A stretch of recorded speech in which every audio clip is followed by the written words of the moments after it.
Alright guys, welcome to What's New Barbecue again. We've got an awesome episode for y'all as always. Today me and Paul are just kind of playing around. We've got a collaboration that's actually going on with a bunch of YouTubers. And as you can see in my hand right here, it's not your normal barbecue.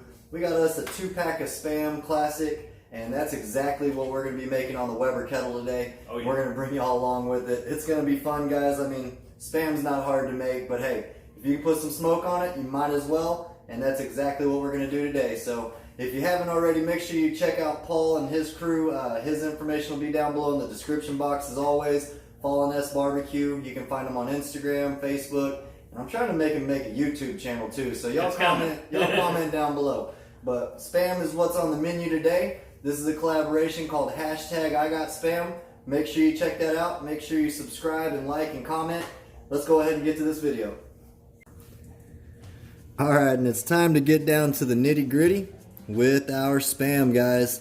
If you haven't had Spam before, you know, there's a lot of different things out there that people say about Spam, but this is actually something that during the summer when my mom had to work and I was a teenager and I was staying at home, this right here saved me every day. I made some Spam, some mac and cheese, some pork and beans, so this is going to be alright for me. I'm not let down by some Spam on the Weber kettle.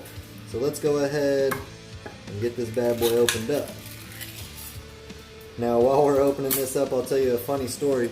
If you haven't watched Big Lou Barbecue, go check him out. He actually did a video on Spam, and while he opened his Spam can up, he actually acted like it was a phone and was talking about how somebody was going to save him a lot of money on his car insurance and everything, and he said that that was Spam, so you get the idea. But we're going to go ahead and get this out. Give it a nice bang right there. Just like that. That's a thing of beauty, isn't it? And what we're going to use, we're actually going to put a binder on this Spam. It's called Maestro's Sauce Company. And this is the Honey Mo Poblano. So we're going to get that on there first. Just a little dab of boot. Why not enhance our Spam? Just like that. Get it rubbed down. If we need more, we can put some more. And I haven't tried this sauce before, so this should be a fun way to figure it out. So we'll get this all over here, and we can add some more of it while we're cooking too. And we want to make sure we get some flavors in here.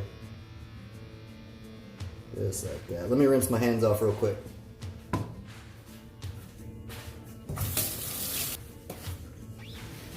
Alright folks, we're back, and I have our friend and trusty rub that we go to all the time, which is some spicy rib rub.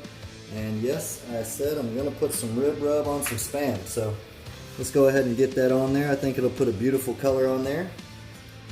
Ultimately, it's going to taste like Spam, guys. So the more flavor you can put on it, the more fun this cook will be.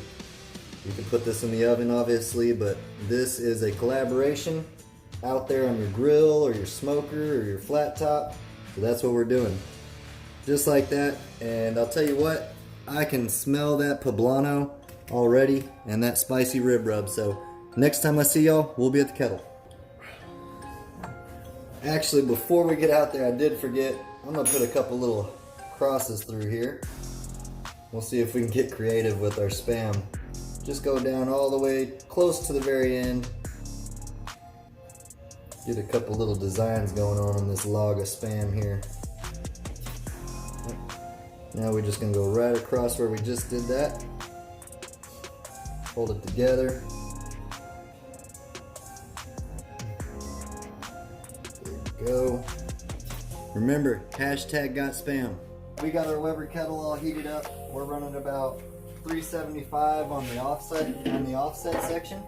And we've got some pecan wood chips trickled throughout there for our smoke. It's time to get our Spam on here. Remember, we hashtagged it with our sharp knife. Listen to that sizzle.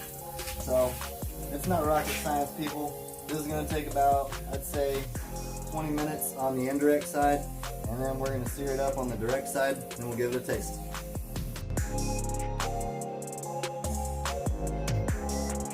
And we're just going to check on it just to see how we're coming along. Reminder, we got some pecan wood rolling. Let's see what we're looking like. Ooh, boy, we are getting some crispness happening. Look at that, breaking apart a little bit. That's exactly what we wanted to see. What I do want to do is I'm actually just going to stand it up. Oh, we lost a piece. That's one for our homies right there. What I do want to do, stand this up so those hashtags or cross hatches, however you want to say them, are facing the charcoal and the wood and the smoke, so it really crisps up that hashtag there.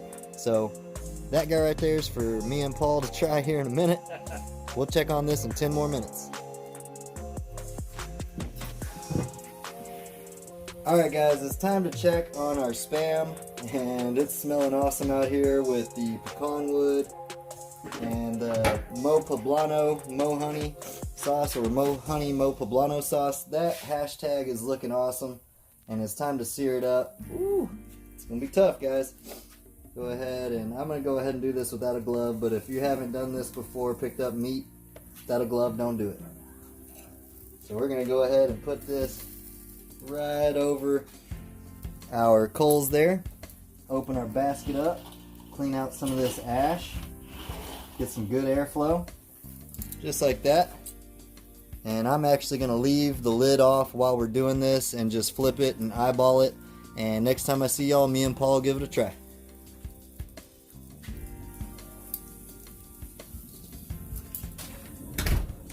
Look at that. Yeah, oh man, right here. Of our sauce over top, so we can get it all in there in the nooks and crevices there. Top it off also with a little bit more of our rib rub. And like me and Paul were talking about earlier, remember, it is very important to rest your Spam. Alright, next time we'll see y'all, we'll give it a try. Alright guys, like we said, rest your Spam. This has been resting for 4 hours. I'm just kidding. We just took it off the grill. It's been sitting here for about 5 minutes. And what we're going to do now is get some Finch BBQ sauce. This is the original sweet and tangy. Just going to go ahead, and I already pre-shook it, so just going to go ahead and pour some of this off in our bowl here for us to dip some of this Spam in. Comment down below if you do like Spam. What's your favorite dipping sauce? When I grew up, it was barbecue sauce, ranch, or ketchup. So this is what we got going on, guys. I'm going to get the camera turned around, and me and Paul are going to give this a try. Alright guys, I'm not going to lie, we've already picked at this Spam a little bit, and it is awesome. We're going to give you a taste test here in a little bit, but I did want to remind you what we used today, which was some Maestro's Sauce Company. It's the Mo Honey Mo Poblano, and this stuff right here is awesome. So I'm going to go ahead and have their information down below in the description box, but I wanted to go ahead and read what it says. And it says it's a Mexican-inspired sweet and mild sauce made with a blend of clover honey and fire-roasted poblanos. This sauce offers the perfect union of sweet and spicy, which it definitely does. And jalapeno serranos and a blend of spices make this a perfect sauce for every taco night. But don't hesitate to try it on any dish. And we're trying it on Spam today. And while we were trying to figure out which sauce we were going to use, because they did send the channel a few to give a shot, Paul came across some good stuff that we'll be using in the near future. What you got there? Same company, the Maestro Sauce Company. It's the roasted ghosted garlic. Kind of wheels were going through my mind, and was like, well, this could be, used for chicken. You could use it to get any kind of depth of flavor that you're wanting to, with fish or anything like that. So definitely look for this. Got a beautiful color in it too. Yeah. So we're going to go ahead and give this a try. Like we said, we've already picked at it a little bit, so I'm going to go ahead and drop a picture of what it looked like before we demolished it right here. Let's go ahead and give this stuff a try. So we got that Finch's barbecue sauce in the cup here. You want to snag you one here, Paul? Yeah. It comes right off because remember, we cut it right to where at the end of it, man. This is really awesome. Similar to a Chili's bloomin' onion. So we got our Finch sauce in here. This is the sweet version. Cheers, brother. Cheers, man. Oh, man. And I did want to mention, my mom said she doesn't even like Spam. And she was here when this first finished. And she asked if I can make the next can of Spam that we showed you in the intro right now. So that's what's going to happen after we get done. What do you think, Paul? I think it's absolutely delicious. I mean, the flavors are coming through. You know, Spam is like a sponge. It absorbs all kinds of stuff. I was really optimistic about this technique we did, and it worked beautifully. I mean, the Spam can take the heat and it can take the smoke. So, great. And we managed to get a good crust on it too. So remember, guys, check out #IGotSpam. All the information will be down below in the description box for all the products that were used today. And until next time, guys, y'all keep on barbecuing. Cheers, y'all. Money. Boom.